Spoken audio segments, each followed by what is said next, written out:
Ukrainian President Volodymyr Zelensky's rejection of a land swap proposal is a key moment in the ongoing conflict. His position reflects Ukraine's consistent stance that its territorial integrity is non-negotiable and that any peace deal must be based on the full restoration of its internationally recognized borders.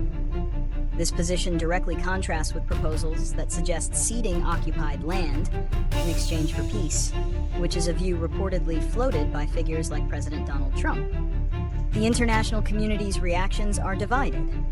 While many countries, including NATO and the UN, have publicly supported Ukraine's sovereignty and condemned Russia's annexations as illegal, there are different views on the practicality of a settlement.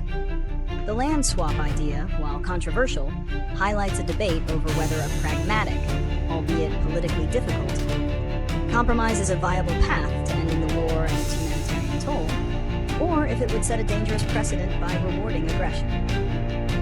It also underscores Ukraine's determination to maintain full control over its destiny. Ukraine's President Volodymyr Zelenskyy has several key reasons for rejecting any territorial concessions to Russia. Primarily, he views any such deal as a betrayal of national sovereignty and a violation of the country's constitution, which defines its borders. Furthermore, ceding land would be seen as rewarding Russia's aggression and could embolden further incursions in the future. Ukraine's leadership and a significant portion of its population believe that a lasting peace cannot be built on an unjust foundation that surrenders territory gained through illegal annexation and force. Finally, Zelenskyy insists that any negotiations regarding Ukraine's future must include Kyiv as a full and equal participant. He has repeatedly stated that any deal made without Ukraine's involvement is a dead decision that will not be respected or implemented. Zelensky's rejection of a land swap has significant consequences, both for the war and for future international relations. The most immediate is the continuation of the conflict. By refusing to concede territory, Ukraine signals its resolve to fight until all occupied lands are liberated, which means the war will likely continue with its devastating human and economic costs. On a diplomatic level, this rejection creates a clear divide with those who favor a more pragmatic approach to peace.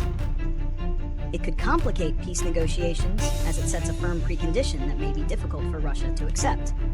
However, it also solidifies Ukraine's position as a defender of international law and territorial sovereignty, strengthening its support among allies who have also condemned Russia's aggression. For Ukraine's future, the consequence is a commitment to a full victory on its own terms, which requires sustained military, financial, and political support from its partners. It also means that any eventual peace will be on its own terms without sacrificing its founding principles. Given the firm positions on both sides, solutions to the conflict are complex and multifaceted. One set of solutions revolves around sustained military and financial support for Ukraine, with the goal of strengthening its position on the battlefield to force Russia to the negotiating table on more favorable terms.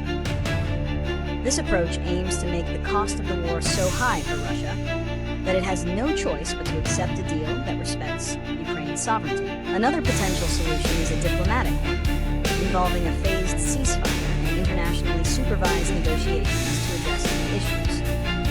This could include security guarantees for Ukraine from multiple nations, a process for determining the future of disputed territories, which would not necessarily involve a land swap, and a framework for war crimes accountability and reconstruction. This path would likely require a significant international effort to mediate and enforce any agreement, and it would need to overcome the deep distrust between the two nations.